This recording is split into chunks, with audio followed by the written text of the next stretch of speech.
My name's James Rolfe. I have an internet show, The Angry Video Game Nerd. The Friday the 13th episode made its debut on Friday the 13th, October 2006. Uh-oh, he's coming. Whoa!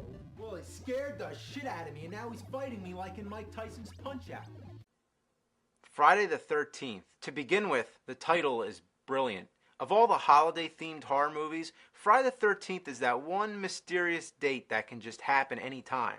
There could be a Friday the 13th any time of the year, and you never know when until it sneaks up on you, like Jason. And how many Friday the 13ths roll around where you go, oh, I gotta watch one of the movies? All the fucking time. Horror movies usually seem to do one of either two things. Either the horror comes to you, or you go to the horror. Like Halloween, for example, that's a movie where the horror comes to a neighborhood. It's just a regular neighborhood, and there's sort of a sense of innocence. Like, sure that most of the people in the movie are kind of naughty, and, but generally, the people in the movie don't deserve what's happening to them. In Friday the 13th, that's a movie where they go to the horror. They're more adventurous, they're daring, they're just doing things that they're not supposed to be doing. They're in the woods, they're in the middle of nowhere. And that's kind of what made Friday the 13th seem a little more exciting. That's another trend that the series opened up, was the camp setting. It's like out there in the middle of the woods, you never know where the killer could be. He could be behind any tree. Oh, what's that over there? Oh, it's just an animal. It's like just stand in the middle of the woods all by yourself at night and think about Friday the 13th. One thing I always loved about the series was how Jason made it so far. Like, if you would have asked me back when the first movie was out, I would have probably thought, well, the rest of the series would probably be Mrs. Voorhees' head floating around attacking people, like in the Nintendo game by LJN. But the fact that Jason's made it so far, he's been to New York City, to hell, to outer space, it's like anything can happen. Like, Jason gets killed over and over again. He gets all fucked up. And you know why he keeps on going? Because he doesn't give a shit.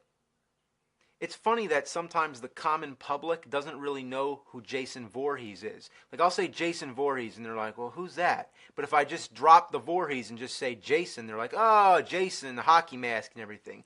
I don't know why that is. Jason Voorhees, who's that? Jason, oh, yeah. One of my favorite characters of the whole series is Crispin Glover from Part 4. He's hilarious. My favorite line is, he thinks that's funny. He thinks that's a funny thing he's doing. This is the mask that I used in the Angry Video Game Nerd episode. I wish I remember who made it, but I bought it from a Monster Mania convention in Cherry Hill, New Jersey. Immediately I took it over to Kane Hodder to get him to autograph it. Now I'm standing in line for like an hour. It's still pretty early. He's not even there yet. But I'm just standing here. All of a sudden this hand comes in, points at the mask, and right away I knew it was him. I look up and Kane Hodder gives me the thumbs up and walks to the front of the line to conduct his autographs. That was pretty awesome. But when I went up to him and got the autograph, he signed the inside of it here for me. I asked him, how similar is this to the one that you wore in the movies? And he said that it's pretty identical to the one that he wore in Part 7. So, pretty cool. I also got Betsy Palmer to autograph it. And she's such a nice lady. It's just so funny to associate her with the ruthless, terrifying Mrs. Voorhees.